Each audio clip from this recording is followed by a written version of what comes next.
Hey, I'm Wissam, the Senior Artist and Label Partnerships Manager for Spotify across the MENA region. You're an upcoming artist on Spotify. You need to first of all understand how to get your music on Spotify. So no artist can upload direct to Spotify. You need to go through a distributor. We tend to recommend various distributors, but if you're doing it all by yourself and solo, DistroKid and CD Baby are a couple of distributors that you can easily get onto Spotify with. Now, once you're on Spotify and you've released music, you're going to have a Spotify for Artists account that gets automatically generated for you, but you still need to go and claim that account so you get the blue tick on it, right?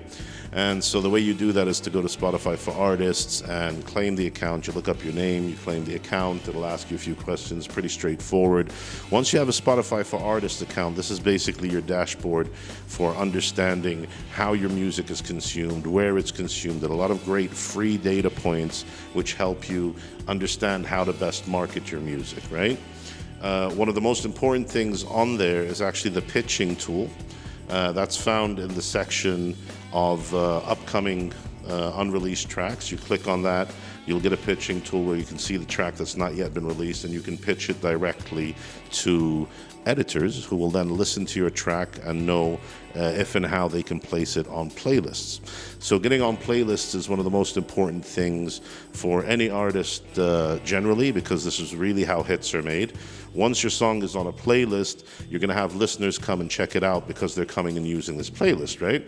As these listeners start listening more and more to your song, the editors actually are following how the song is doing. As it starts doing better, they start placing it on more and more playlists until it gets to the top regional playlists, and then from there, potentially even global playlists.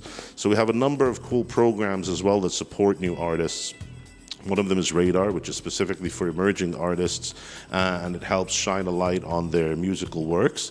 Another one is Equal, which helps female voices in the region, which are quite underrepresented, find more of a voice and get noticed. And then we have a very cool one called Fresh Finds, which is a more recent one that launched. Fresh Finds, it's specifically cool because a lot of artists from the region don't do music in Arabic. The ecosystem in the region is a very Arabic ecosystem.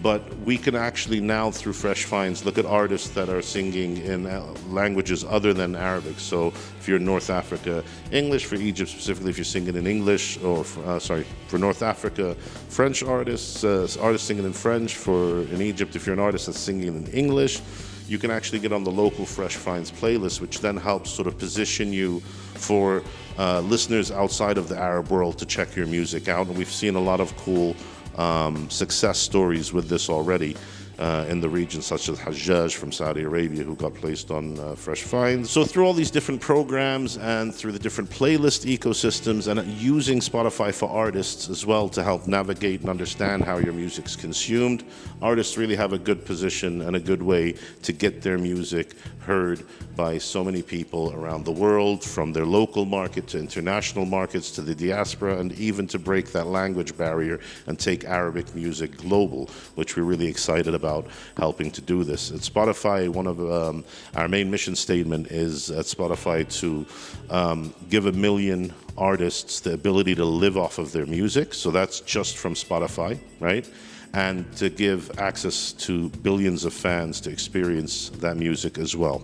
Absolutely. One of the most important things for any artist is to build a fan base up. And this is, of course, done with Spotify through the system that we were explaining earlier, but also on yourself as an artist to get more live shows, to start doing all the live gigs you can do, to start looking.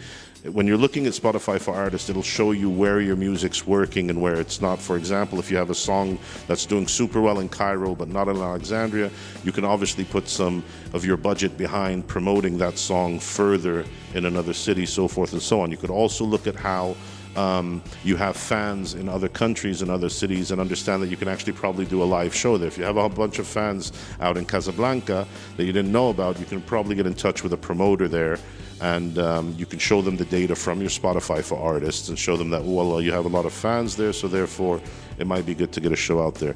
But generally, building a fan base is the core of any artist growth. How we can help them is, again, through the different programs we have and through helping them through the playlist ecosystem. The easiest way I've found to find promoters specifically is to literally look at other artists that are performing. When they post that they got a live show somewhere, there will always be the logo of the promoter available on their posts, and they'll know which venue they're playing at. So literally, it's doing the homework, looking at that company name, checking them out online, getting the contact details for that company, and hitting them up.